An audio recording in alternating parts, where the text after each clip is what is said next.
all of the indications are that the ANC was caught by surprise, that the unrest was very much an internal phenomenon that was sparked off by the UDF and the people who would later be called the inciles rather than the exiles.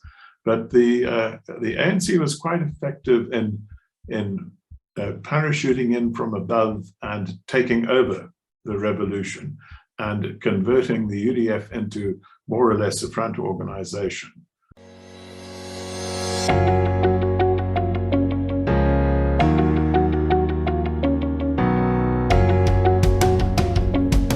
Hello, my name is Donald, and welcome to the #1 media company, WorldView.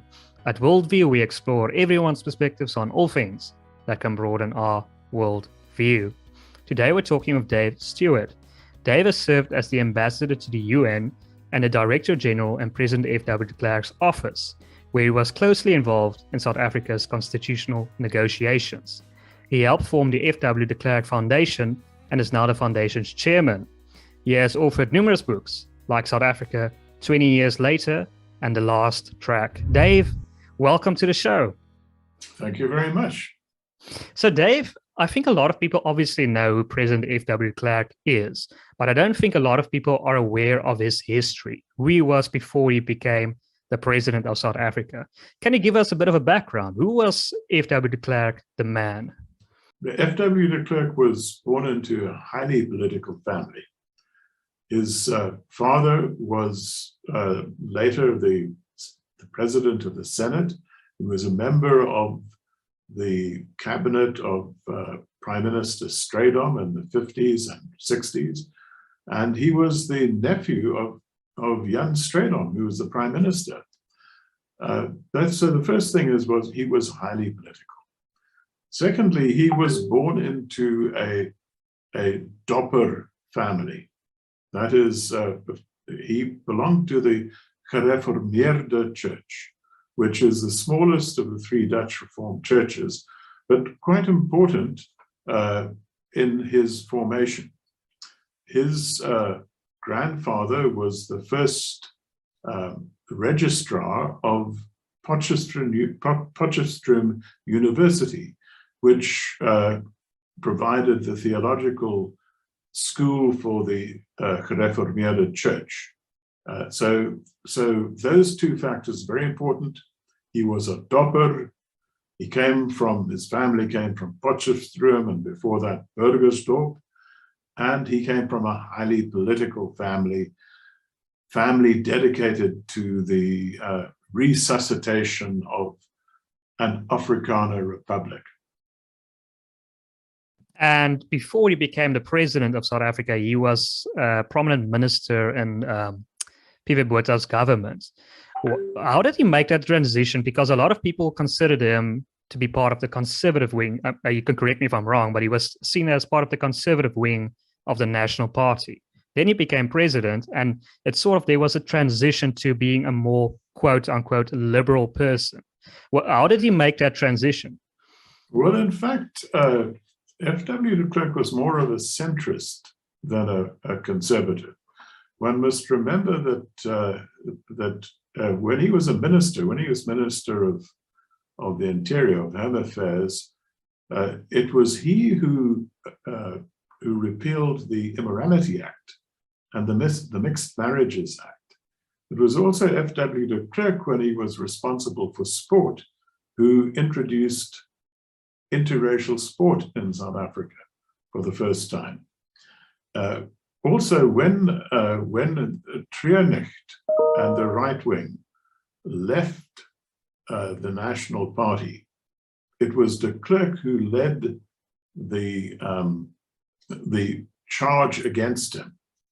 So the idea that he was a right-winger is not accurate. He was a centrist, and he played a very active role in the intense negotiations that took place within the upper echelons of the government on constitutional change during the 1980s. But he was always the devil's advocate. People would come along and say, well, why don't we do X, Y, and Z? Why don't we release Nelson Mandela, why don't we do this or that or the other thing? And he would say, yeah, but you have to think about the consequences of that, the implications of it.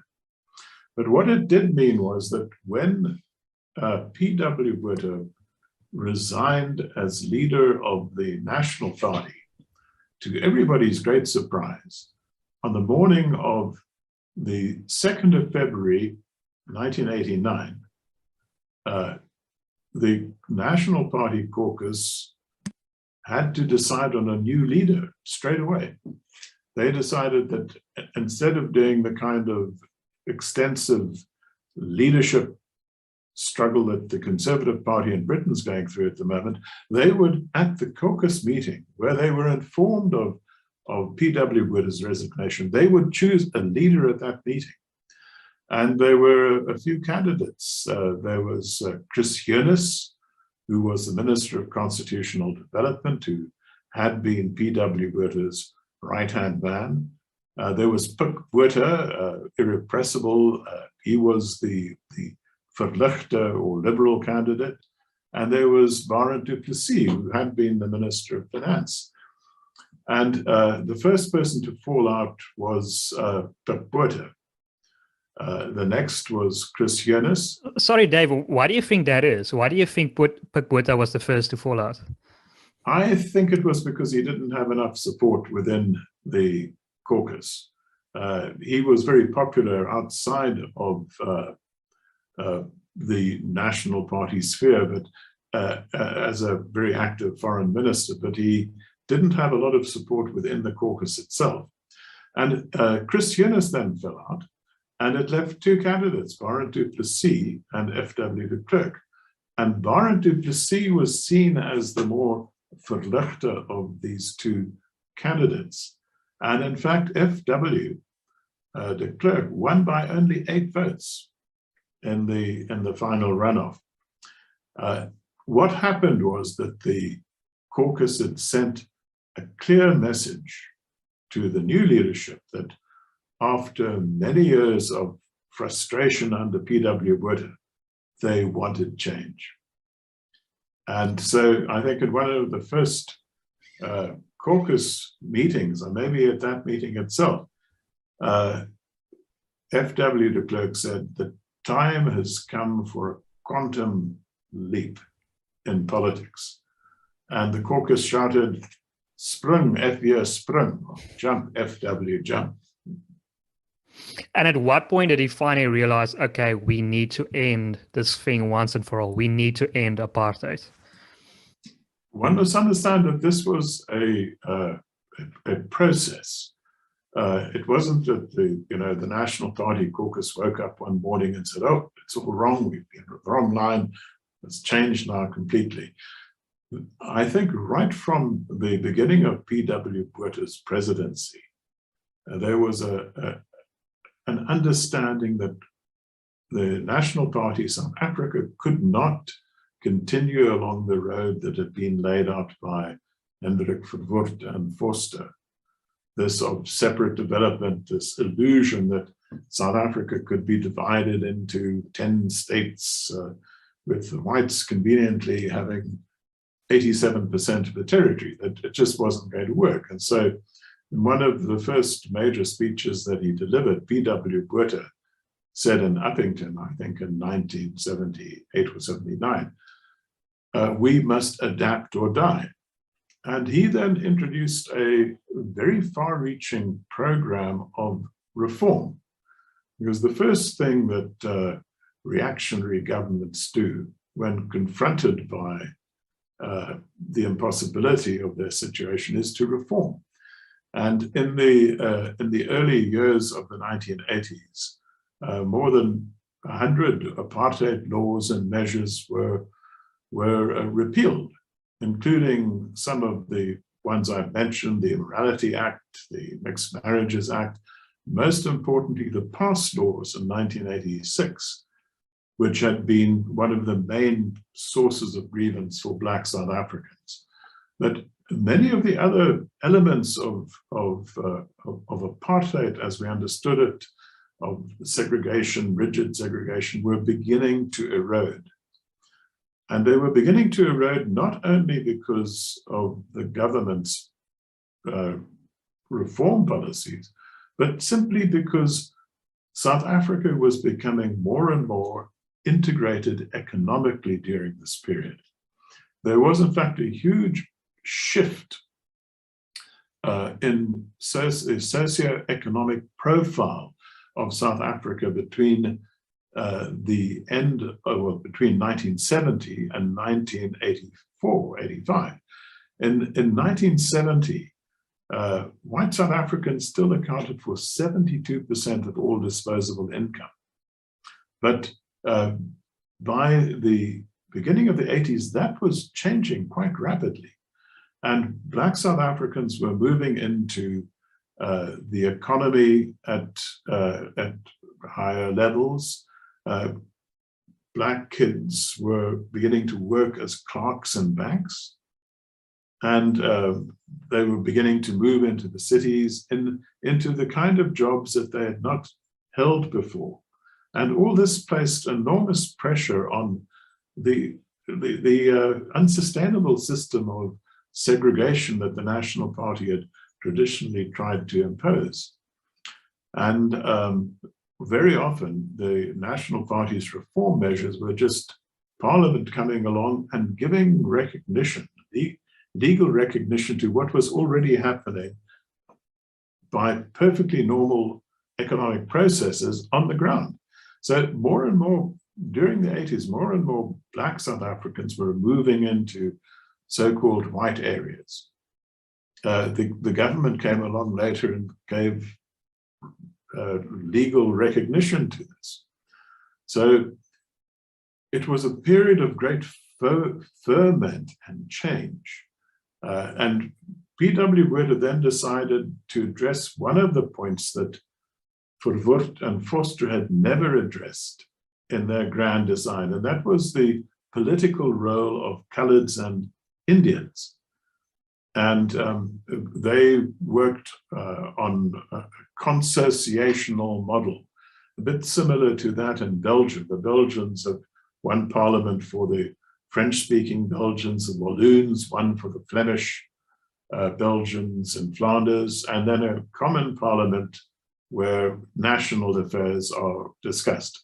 And the National Party ideologists and constitutionalists thought we could do this sort of thing for coloureds and Asians in a broader polity, whether they liked it or not.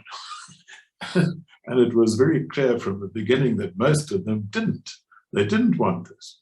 But it was a genuine move to broaden political rights of those communities. And it had enormous reverberations throughout the whole country. The question then was immediately raised, what about the political future of the blacks, of Black South Africans? And the constitutional changes in the 1983 constitution that gave rise to the tricameral parliament were the direct cause for the formation of the UDF and for the unleashing of of protests throughout the country. And this is absolutely in line with what people like Alexis de Tocqueville had warned, that revolutions don't take place in situations of repression. They take place in situations of rising expectations. And that's exactly what happened in South Africa. So in 1984, 1985, there was widespread unrest, protests throughout the country. The call was to make South Africa ungovernable. And all of this, of course, had a very negative effect on the reform process. Yes, sorry, Dave. So on that note, just quickly, the ANC's position, if I understand correctly, is to make South Africa at that point ungovernable. And it was the IFP who did not want that to happen. Which do you think had the right idea at that moment? Do you think the IFP, I think, had the right idea. And in fact, all of the indications are that the ANC was caught by surprise, that the unrest was very much an internal phenomenon that was sparked off by the UDF and the people who would later be called the insiles rather than the exiles. But the ANC was quite effective in parachuting in from above and taking over the revolution and converting the UDF into more or less a front organization for its activities in South Africa. And the rising expectations were really inflamed, and they led then to the declaration of states of emergency in 1985, and again on the 12th of June 1986. The second one was a national state of emergency and very draconian. And all of a sudden, the reform process came to a grinding halt, and the accent was on restoring order. So the state of emergency had three goals. One was to restore law and order, to restore services, and then quite significantly to create an environment for negotiations. Because one of the things that is an absolute prerequisite for negotiations is the perception on all sides that you will not be able to achieve your goals through armed force. The only option will be negotiations. And Nelson Mandela, in his prison cell in Pollsmoor, realized this at an early stage. In 1985-86, he realized that there wasn't going to be a revolutionary victory, and that it would be essential, necessary to talk to the FW de Klerk government. And without gaining the authority of the ANC leadership in Lusaka, he then opened a line of communication to the FW de Klerk government. And so all of this was going on behind the scenes in 1986, 87, 88. And it began to prepare the way for the changes that would later come. There were also meetings in Dakar and Lusaka between South African businessmen and the ANC in Lusaka, and then Afrikaner intellectuals and journalists and community leaders in Dakar. And all of those started to create a climate that was conducive to change. FW de Klerk himself had slammed on the anchors. This was evident from the speech that he delivered on the 15th of August, 1985, the so-called Rubicon speech, which had been pre-sold massively by Botha and others as the beginning of a new dawn. But P.W. Botha thought he was being pushed into a corner by his ministers. And one thing you didn't do with P.W. Botha was to push him anywhere. And he then came out with the famous finger wagging at the National Party Provincial Congress in Durban, which was just the wrong place for any communication beyond the Boerewors curtain. The problem was that Margaret Thatcher was watching, Ronald Reagan was watching, the world was watching what P.W. Botha was going to say and how he was going to announce all these remarkable changes, and all they got was a National Party tribal talk that they couldn't understand. And the result was catastrophic. Our candidate for the worst political communication in history. The reality is that we lost 3 million rand per word. The value of the rand dropped through the floor. The speech cost us 10 billion rand in one night in the collapse of global confidence in the South African government's ability to manage the situation. And the result of that was that international banks pulled the plug on our short-term loans, and we were faced with the prospect of bankruptcy. So the darkest moment in recent history in South Africa wasn't anything that's happened since 1994, but it was a situation that confronted us in the second half of 1985. Nothing seemed to be going right. We were faced with these countrywide riots. We had to deal with the intervention of the Soviet Union and its surrogates in Southwestern Africa, in Angola and on the borders of Southwest Africa. It was a really major threat. And the world was shouting at us. We were isolated. And the shout was for the white South African government to get off the tiger of white minority rule. But the problem in dismounting a tiger is always the prospect of being eaten. So it's very easy for the world to tell you, get off the tiger. But it's another thing to dismount. And that was the prime concern of the National Party government during the mid-1980s. How do we dismount? And there were three major concerns. A lot of people say, oh, why didn't they do in 1980? You know, what they did in 1990. Well, there were three really important reasons why the government didn't do that. The first was the concern of Afrikaners for the future of their people, of the right to Afrikaners to national self-determination. Now, this wasn't of much interest to most of the people of South Africa and to most of the people of the world, but it was a lot of interest to Afrikaners. This had been the central driving theme of their history for over 150 years. That's why they fought the Brits twice in the Anglo-Boer War. And these memories were still very fresh and very bitter.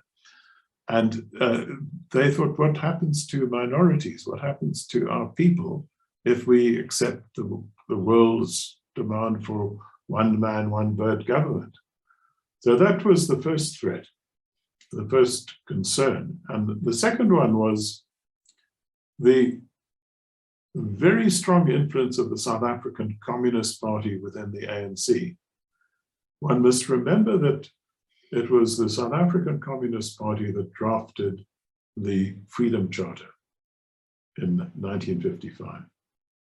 It was the South African Communist Party that decided to embark on the armed struggle in 1960 against the wishes of Albert Luthuli. It was the South African Communist Party that developed the ANC's ideology of national democratic revolution, which is still the ideology to this day. During the 1970s and 1980s, virtually all the members of the ANC's National Executive Committee in exile were also members of the Communist Party. So I was a South African diplomat at that time, and I was pretty convinced that if we had accepted the demands of the world at that time, this would have opened the way to the so-called two-phase revolution, which was being openly propagated by the ANC and the SACP, in terms of which the first phase is the so-called national liberation under the aegis of the National Liberation Movement, which was the ANC. And that then gives rise to the second phase, which is the socialist liberation. It is the communist phase of the revolution, which leads to the establishment of what they call a socialist, i.e. communist state. And this was the model that was followed in Cuba and in Vietnam. Both had their national liberation movements. And this was the model that we thought was being followed in South Africa. And the third concern that the government had at that time was that although there might be initially a constitution, Africa was littered with constitutions. There had already been more than 80 coups d'etats in Africa by 1985. And what assurance was there that this wouldn't happen in South Africa, that we wouldn't see a repetition of the social and economic decline that had marked the histories of so many newly independent states in Africa? So these were the concerns. And during the subsequent 4 years, from 1986 to 1990, situation changed, and suddenly a lot of the robots turned green for change. And one of them was the fact that P.W. Wood had a stroke in January 1989, and he took this strange decision to resign as leader of the National Party because he wanted to play a supra political role in pursuing constitutional negotiations, but of course it didn't work. The second very important development was the resolution of the problems in Namibia, Angola, and the Soviet threat. In 1987, in October 1987, the MPLA government in Luanda decided that it was going to have one last major offensive to capture UNITA's capital, Jamba, in the southeastern part of the country. And this was supported strongly by the Soviet Union and the Cubans.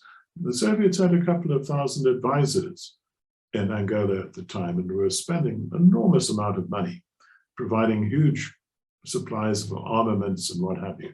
And this was a major offensive involving maybe up to 50,000 troops, and they had to cross the Lomba River on the way to Jamba. And they were stopped at the Battle of the Lomba River in October 1987 by UNITA and the South African Defence Force, in what was an absolutely crushing defeat for them. A whole MPLA brigade was wiped out in that battle, and in ensuing battles, the SADF destroyed more than 120 Soviet-built tanks and captured lots of the latest armaments, SAM missiles and things like that. The idea that the SADF then wanted to take Quita Carnival, which is the story put out by the Cubans and the ANC, simply not true. It was never an objective. So that led to very, very important developments. I think Gorbachev then decided that this was too expensive. He'd given the Angolans and the Cubans one last chance at a military solution. They'd failed. And so the Russians, the Soviets, told the Cubans and the Angolans that they would have to reach a peace agreement with South Africa. And that took place in negotiations in 1989, the so-called 1988, the so-called tripartite agreement between Cuba, Angola, and South Africa. And in terms of this agreement, Cuban forces would be withdrawn from Angola, and South Africa would permit the implementation of the United Nations Independence Plan for Namibia. And that's what happened during 1989. And it went reasonably well. SWAPO tried to break the agreement right at the beginning by launching a major invasion, which was stopped by the SADF with the tacit support of the UN. And the result was that Namibia became independent with a proper constitution. It wasn't a revolutionary victory as SWAPO and the Soviet Union and the Angolans had wanted. There was proper constitution, proper constitutional rights. And Namibia remains a democracy to today. So this was incredibly important for subsequent developments in South Africa. If things had gone wrong in Namibia, then it would have been very difficult for FW to do what he did in February 1990 in South Africa. Another of the robots that turned green was the acceptance by 1987-88 that there wasn't going to be a revolutionary victory, that there would have to be negotiations. And that is an absolute requirement if you want to have successful negotiations. Dave, wasn't that just a ploy? I mean, someone like Dr. Anthea Jeffrey, who authored the book The People's War, would argue the negotiations were part of the People's War. It was part of the struggle. And the ANC, they put forward this idea that they cannot win this war, so we have to enter into negotiations. Well, that's right, but they accepted the idea that there would have to be constitutional negotiations, and they didn't want to do that at first. That wasn't the idea in 1985. Joe Slovo and his friends thought that they would be able to secure a revolutionary victory. So this is in a different category. And Anthea is quite right about the real motives of the ANC, as we know, and what they then did in the People's War. But what it meant was that there was now an opening for constitutional negotiations. So that was another green light. FW de Klerk taking over the leadership of the National Party, another green light. And then perhaps the cherry on the cake was the fall of the Berlin Wall on the 9th of November 1989. That led to the complete confusion of the SACP, and the South African government felt that there would never, ever again be so propitious a time for negotiations as the beginning of 1990s. And that's why de Klerk decided to move as rapidly as he could. And in his speech of the 2nd of February, he put everything on the table that the ANC could possibly want. The release of Nelson Mandela, the unbanning of the South African Communist Party and all other political formations. And this actually caught them on the back foot. It meant that South Africa was able to gain the initiative in this process. And the ANC later recognized this in their strategy and tactics documents. They recognized that they had to make concessions in the negotiations that they would much rather not have made, some of which they're trying to and have been trying to negate ever since then. But it did open the way to the constitutional negotiations, which started at CODESA in December 1991. And the negotiations themselves, as Anthea would point out, were a site of struggle for the ANC and the SACP. But nevertheless, they were more or less forced to accept a liberal constitution that they would much rather not have had. And we know this because after the collapse of CODESA II in June 1992, the left wing of the ANC alliance, the SACP and people like Ronnie Kasrils et al. Decided that they'd made too many concessions at CODESA. And they decided to embark on what they called the Leipzig option of rolling mass action during the winter of discontent, June, July, August 1992. Their view was that if they could get enough people in the streets for long enough, the South African government would collapse in the same way that the East German government had collapsed a couple of years earlier. But it was a complete misreading of the situation, as they found out. And instead of moving toward the Leipzig outcome, the country started moving very dangerously close to the brink of civil war, with the ANC's attack on Bisho, and the next one would have been an attack on Ulundi, which would have had catastrophic implications.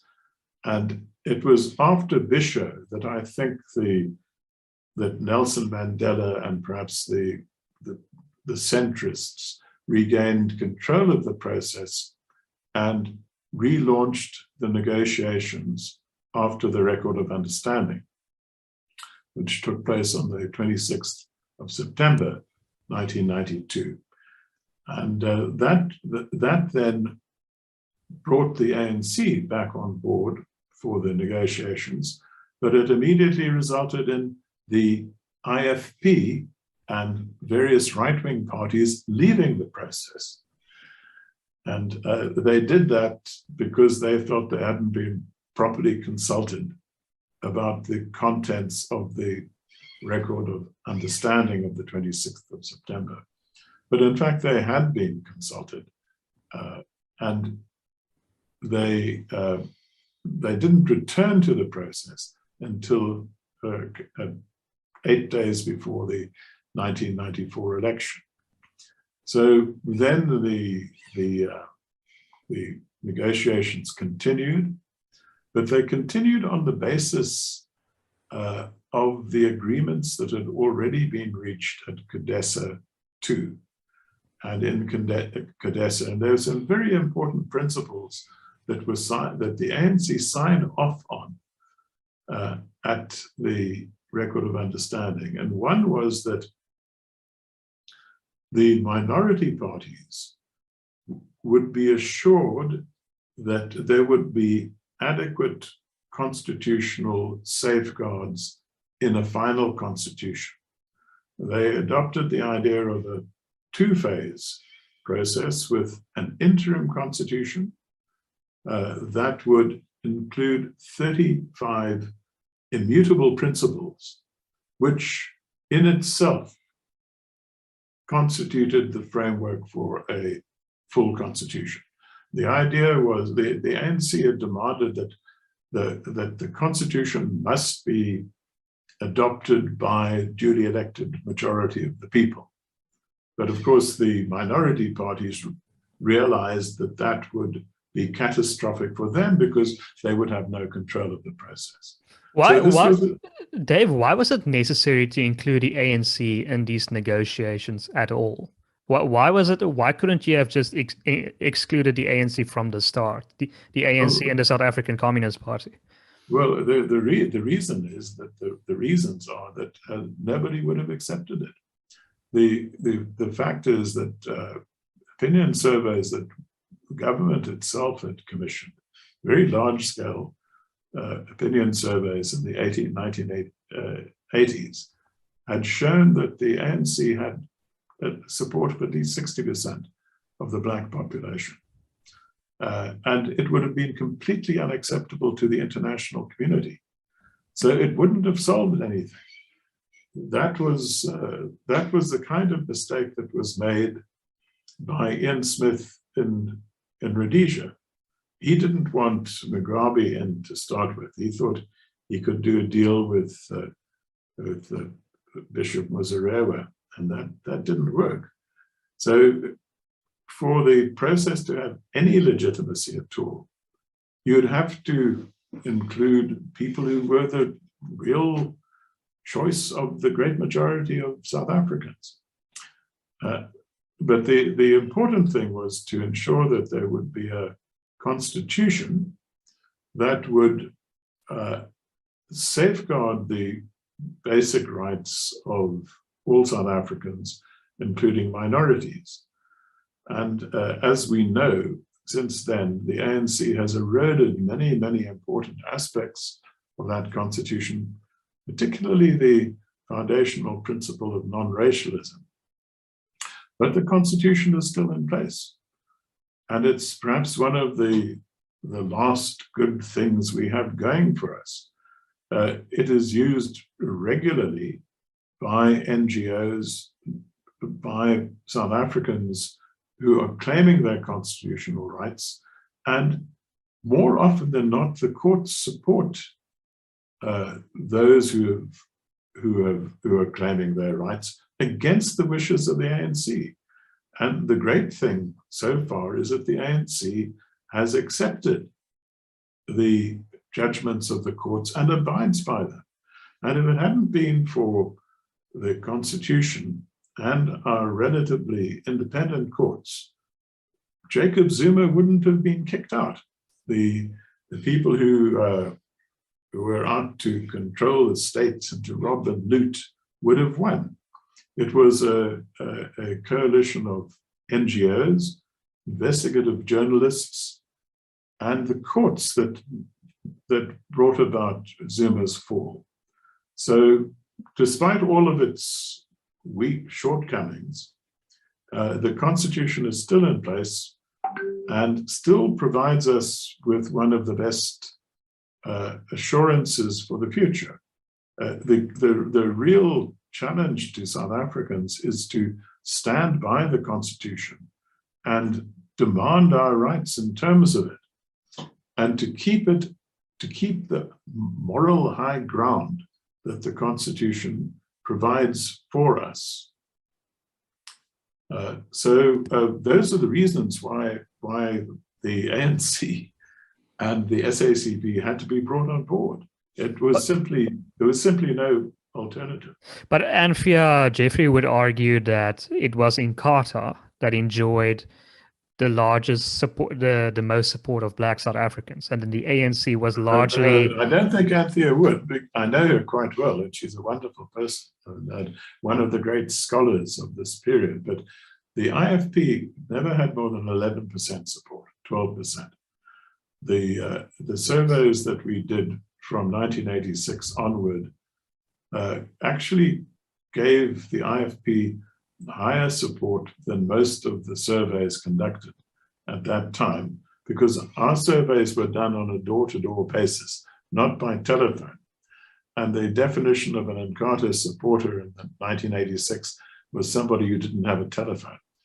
So they were very accurate. In fact, the 1986 survey that we did was almost identical to the outcome of the 1994 election.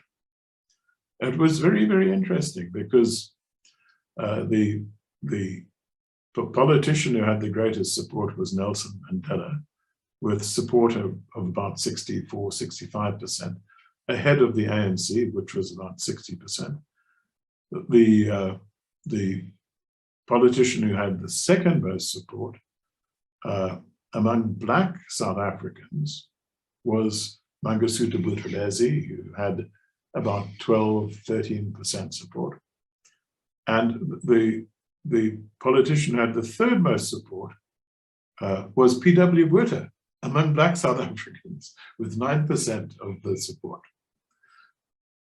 David, what was, just for interest's sake, what was FW de Klerk and PW Botha's relationship like? Because I can't imagine it was very good. They didn't get on well together at all. P.W. Botha was a very remarkable man in many ways. He understood the need for change. And he was a very good manager. He didn't have a university degree, which was probably a recommendation in most cases if you're a politician.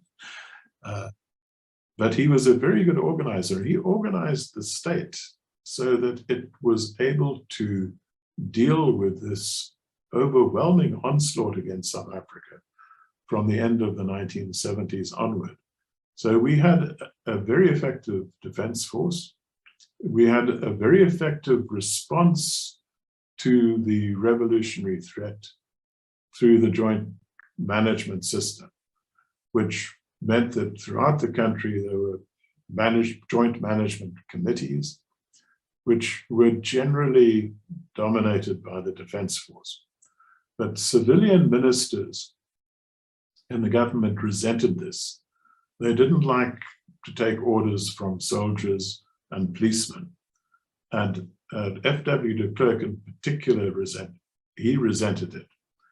And so one of the first things that he did after he became president was to dismantle this national management system, as it was called, and to inform the police and the defense force that henceforth their role would be restricted to their traditional roles of defending the country and maintaining order.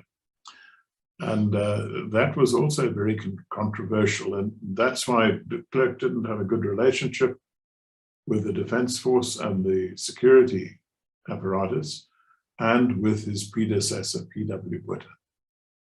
And he didn't like Botha's style. Botha was very dictatorial. It was either his way, my way, or the highway. Mm. And Constant Viljoen? Constant Viljoen was an excellent soldier, a really brilliant soldier, and a very bad politician. That is quite often the case. But he was an honorable man who played an important role in the dying days of the pre-1994 government by not unleashing the troops that he had under his control at the time of the Bophuthatswana incident.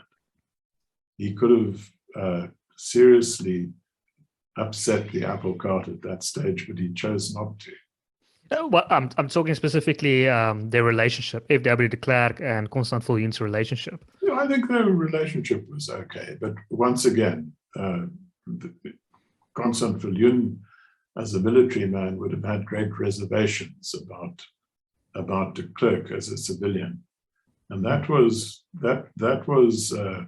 characteristic of the SADF's attitude to civilian ministers in general. They didn't have a high opinion of them. They felt that they didn't understand the political and strategic realities confronting the country. Dave, okay, like I said in the intro, you were part of these negotiations. You're very much involved. There's this common idea that the real negotiations took part between Rolf Meyer and Ramaphosa, right? While everyone else was in the rooms, the real deals were being made. Well, they were fly fishing or fishing. I don't know what they were doing, but that was when all the deals were made. Is that true? That's not true. The Ramaphosa Meyer channel was useful, particularly when the ANC and the National Party, the government, were, strictly speaking, not supposed to be talking to one another. It was the back channel. The back channel also included people like Fani van der Merwe, who was the Director General of Constitutional Affairs, and Mac Maharaj. So there were a number of back channels that made sure that even when the ANC and the government pretended not to be talking to one another, there were still talks going on. But in fact, everything that Ramaphosa and Rolf Meyer negotiated had to be approved by their respective organizations after painstaking discussions. And they were not able to move beyond the parameters that were laid down by their respective political leaders. Dave, was there any proof that the National Party was involved with providing arms, ammunitions to Inkatha, the so-called third force theory? Is there any proof of that? Yeah, I think that there was support for Inkatha, and I think there was good reason for that, because it was very clear that Inkatha was being targeted actively by the ANC in a bitter turf war in Natal. And so I think there were moves to train Inkatha to defend itself and to protect itself from this onslaught. And during this period, more than 400 Inkatha leaders were assassinated by the ANC, something that the Truth and Reconciliation Commission didn't spend too much time on in their deliberations. But for example, the Boy Patong massacre, is there any proof that the National Party was behind that? Not the slightest proof. In fact, the National Party, de Klerk, had absolutely nothing to do with it. We heard of this horrible incident in which 30 or 40 people, or 37, 47 people were hacked to death in the night by this faceless raiding party. And our immediate response was to visit Boy Patong, for President de Klerk to express his solidarity with the community and to visit victims who'd lost loved ones and so forth. But in fact, it was a very unwise move because the ANC obviously got to hear of it, and they were prepared in strength when he visited Boy Patong, and he had to leave Boy Patong in a hurry, being chased more or less out of the community. And it was criminally irresponsible of the police to allow him in.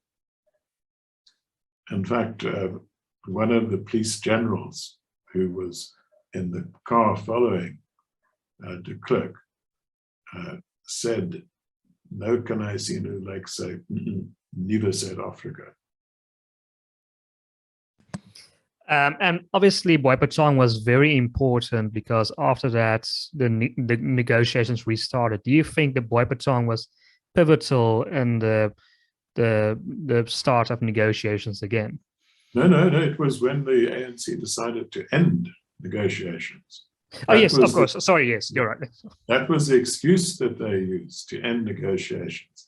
I think that they knew very well that de Klerk wasn't involved, but Mandela used it as an opportunity to castigate the government and de Klerk and to blame them for having their hands dripping with blood and all of this, and Archbishop Tutu as well. And later on, the TRC's own amnesty committee found that there had been no involvement by the police or by the government in any way, and this was the action of the IFP hostel dwellers from a nearby hostel. And the same thing was found at the trial of the IFP members who were subsequently charged with the murders. Nevertheless, the Archbishop Tutu never withdrew his claims against de Klerk and never apologized for the fact that he'd criticized him wrongly for being involved in this. Interesting. Dave, we only have a few minutes left. I'd love to talk about the foundation, the work that the foundation is doing. Can you tell us a bit, what is the FW de Klerk's foundation focused on at the moment? Well, of course, after FW de Klerk's passing on the 11th of November last year, we've been looking at our future role, our present role and our future role, and we're going to be doing some quite exciting things. We'll continue our constitutional function, that is, of supporting the Constitution, of monitoring developments that might affect the Constitution, making submissions to Parliament on legislation that we think is problematic, warning South Africans of developments that could undermine their constitutional rights, litigating where necessary. But we're also going to now focus on FW de Klerk's legacy. We want to establish a permanent multimedia exhibition at our offices in Cape Town on this whole constitutional transformation process. How it came about, what were the factors that made negotiations possible, how did they progress, how did CODESA work, what were the crises that we encountered, what about the collapse of CODESA 2, the record of understanding, the resumption of negotiations in the National Negotiating Forum, the many crises that were encountered, the importance of the interim constitution and its 35 constitutional principles, immutable principles, and then the adoption of the final constitution in 1996, and why it is still so very, very relevant to us, and why the foundational values in Section 1 really are the distillation of the country that we would like to become. A country based on human dignity, the advancement of equality, the achievement of human rights and freedoms, non-racialism, non-sexism, the supremacy of the Constitution and the rule of law, and a genuine democracy that is open, accountable, and responsive. So that will be the goal of this exhibition, to inform South Africans about how our new society actually came into being, because that narrative isn't available anywhere else at the moment. The ANC is airbrushing it out of history and trying to replace it with the false narrative of the great revolutionary armed struggle victory, which it wasn't. It was the greatest thing that we South Africans, working together, ever achieved. And it still provides the best hope for the future of the country. We will also establish an FW de Klerk library and archive as a resource for people who want to research this period in our history. Fascinating, yeah, but there's not a lot of advocates for the Constitution, the South African Constitution at the moment. Well, look, you're quite right, but it's the best one we have and are ever likely to get. Those people who talk about renegotiating have no idea of the dangers that lie along that road. Our Constitution is accepted internationally. It is still maintained by our courts, and we should stick to it because it provides us with a moral high ground. Well, Dave, thank you so much for this interesting interview. This has been absolutely fascinating. I want to give you one last opportunity if you want to add something or answer a question that you'd hope I'd ask you. Yeah, well, I think that the reality is that the ANC has not been honorable and honest in the manner in which it has implemented the agreements that we reached at CODESA in the negotiations and that are embodied in the 1996 Constitution. It has eroded many of the core elements of that Constitution. That's why it's incumbent on all of us to defend the Constitution and to insist on the rights that it assures us. In doing so, we are on the moral high ground. We will have the support of the international community. The ANC will be on the back foot. It is still, in difficult circumstances, the best hope that we have. Well, thank you, Dave. Thank you so much for giving us your time. To our viewers, you most certainly enjoy this content if you've made it this far. Please show your appreciation by liking this video, sharing it as widely as possible, and subscribing to our channel. My name is Donald, and you've been watching WorldView. Great, thank you.